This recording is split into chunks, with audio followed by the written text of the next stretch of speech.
ሰላም ሰላም መደብ ተኸታተልቲ ኤሪ አፕ ንሎማ አንቲ ሒዘዮ ቀሪበ ዘለኹ መደብ ከመይ ጌርና ንኮምፒውተርና ኦፕሬቲንግ ሲስተም መጽዓኒ ዝኸውን Bootable USB flash ከነዳሉ ንኽእል ወይ Bootable USB flash create ክንገብር ንኽእል ዝብል ኣርእስቲ እዩ ኮምፒውተርና ዊንዶውስ ኦፕሬቲንግ ሲስተም ክንጽዕና ምስ እንደሊ BCD DVD ወይ ውን ፍላሽ ጌርና ክንጽዕና ንኽእል ወይ ውን ብኔትወርክ ክንጽዕና ንኽእል ብፍላይ ኣብዚ ሕጂ እዋን ገለገለ ሓደስ ኮምፒውተራት ወላው ናይ CD መእተዊ ዘይብለን ክመጻ ይኽእላ ማለት እዩ ስለዚ ሕጂ ከመይ ጌርና USB Bootable flash ክነዳሉ ንኽእል ከርእየኩም ሃራይ በመጀመሪያ ዘሊና ሰለስተ ነገራት ኣለዉ ማለት እዩ እዚኦም ከዓ መጀመሪያ እቲ ክንጽዕኖ ደሊና ዘለና ኦፕሬቲንግ ሲስተም ክህልወና ክኽእል ኣለዎ ሶፍትዌር ማለት እዩ ዊንዶውስ 10 ክኸውን ይኽእል ዊንዶውስ 7 ክኸውን ይኽእል ዊንዶውስ 8 XP ወላውን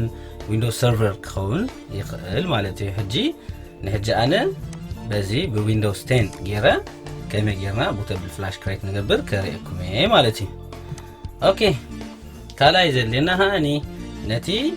ናትና ፍላሽ ናብ Bootable ዝቕይረልና ራፉስ ዝበሃል ሶፍትዌር ኣሎ እዚኣ ሃኒ ከምዚኣ ትመስል ኣብ መወዳእታ ኣብ ታሕቲ ሊንክ ክገድፈልኩም ዳውንሎድ ትገብሩዋ ምስ እትደልዩ ማለት እዩ ሳልሳይ ዘለና ሃኒ USB flash የለና ማለት እዩ አትሊስት ካብ 8 GB ንላዕሊ ክኸውን ኣለዎ ማለት እዩ ሃራይ በመጀመሪያ ቅድሚ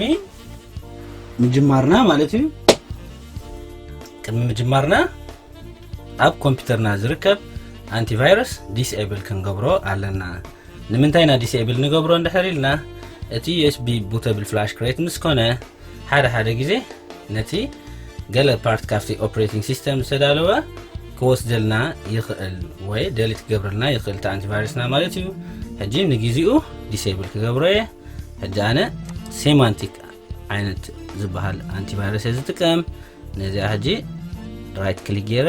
ዲስኤብል ይብላ ማለት እዩ ኦኬ የስ ይብላ ኣብዚ ዲስኤብል ኮይኑሎ አንቲቫይረስ ማለት እዩ ሕጂ ንኽጽዕን ተዳልየ ኣለኹ ኦኬ ሕጂ ነዚኣ ራን ክገብራ ኣብዚ የስ ይብላ ኦኬ ሕጂ ኣብዚ ዲቫይስ ዝብል ወላ ሓንቲ ዲቫይስ የብለይን ሕጂ ማለት እዩ ሕጂ ናተይ ፍላሽ ክእትዋ ፍላሽ 8GB ኦኬ ኖ ሌቨል ኢላ ኣብዚ 8GB መጽያትንላ ማለት እዩ ካልእ ኣብዚ ፓርቲሽን ዝብል ካኒ ኣብዚ MBR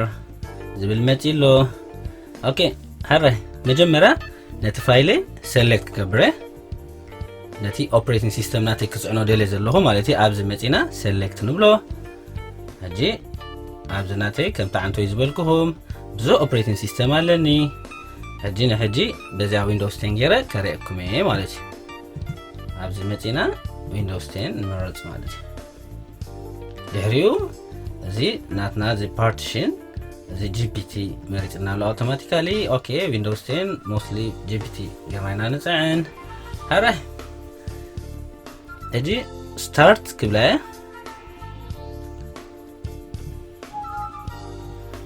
ካልእ ሕጂ ዋርኒንግ መጽኒ እንታይ ዓይነት ዋርኒንግ መጽዩ እንደሕሪልና all data ኣብዚ ዲቫይስ ዘሎ ብሙሉእ ዳታ እንታይ ክኸውን will be deleted or destroyed ይብለና ኣሎ ማለት እዩ delete ክኸውን ይብለና ሕጂ ካብ መጀመርቱ እታ ፍላሽ ነዚ USB Bootable create ንገብረላ ፍላሽ ማለት እዩ ዘሌና ዳታ ኣብኡ ክንገብረላ የብልናን እቲ ዳታ ኣብኡ ዘሌና ኢምፖርታንት ወይ ክኸውን የብሉን ማለት እዩ ስለዚ ምክንያቱ ነታ ፍላሽ ፎርማት ጌራ እያ ከም በሓድሽ ትጽዕና ማለት እዩ ሕጂ ኦኬ ንብላ ክትጽዕን ትጅምር ማለት እዩ ሕጂ እዚ ከከም ዓይነት ኮምፒውተርና ወይ ቅልጣፈ ናይ ኮምፒውተርና ብዙ ደቂቃ ክወስድ ይኽእል ማለት እዩ ካብ 5 ደቂቃ ወላ ክሳብ 15 ደቂቃ ክወስድ ይኽእል ኦኬ ሕጂ እዚ ኣነ ግዜኹም ከይቀትለልኩም ነዚ ከሕልፎ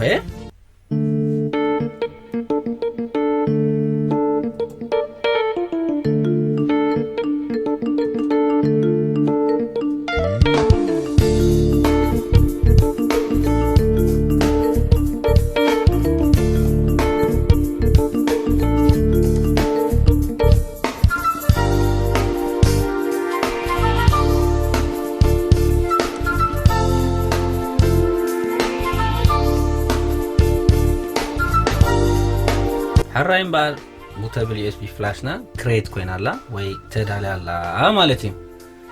هجي لكع مسودات كم زعينت ترينا مالتيو هجي كالاي ستارت كنبلا يبلان اوريدي ودي اسل زخونت كلوز نبلا مالتيو almost دارغا زاناتي 15 دقيقة وسيلا ولا ول عليو كوسدلنا يخلي مالتي سلازي كسابتا بوتابل يو اس بي ريدي تخونلنا قرب عقلي يلينا مالتي امو داتا نتا رافوس تبل سوفت وير نفلاشنا نا بوتابل تقيرنا سوفت وير مالتيو لينك كقربلكم إلىكم نيرة نتا لينك كوبي ጌርና ኣብ ብራውዘርና ፔስት ንገብራ مالتيو فايرفوكس كون يخእል كروم كون يخእል ناتنا براوزر زي قدس ኣብ ላዕሊ መፂና just ፔስት ንገብራ مالتيو ፔስት ጌርና ኢንተር መስበልና ያ ክመፀልናዩ ድሕሪኡ ኣብዚ ታሕቲ ወሪድና ኣብዚ ነህለ latest update ዝብል ሕጂ ኣብዚ ኖርማሊ ኣብዚ ክሊክ ጌርና داونلود نقبره مالت حجي ريوا عمناتي داونلود كوينا لا عبد متي شو ان فولدر يبلا عبد ان هلت ترافوس مالتها تدرينا بديسكتوبنا نمصا كات كيرنا عبد ديسكتوبنا غيرنا عبد بيست نبلو دحريو كنتقملا نجمر مالتيو تفلاشنا تاني everything ودي اسلازلا اوتينا ويندوز نكنصعنا كنتقملا ريدي كوينا لا مالتيو فلاش ناوتينا نتقملا هراين بار اب قصالي كا كمي ጌርና ንኮምፒውተርና ኦፕሬቲንግ ሲስተም ክንጽዕና ንኽእል ዊንዶውስ ኦፕሬቲንግ ሲስተም ማለትዩ ከርእኩም ክፍትነ ንሎሚ ዝነበረኒ መደብ ከምዚ ይመስል ብጣዕሚ እንዳመስገንኩ ነዚ ቪድዮ እንተ ፈቲኹሞ share subscribe like كبر لي يغني لي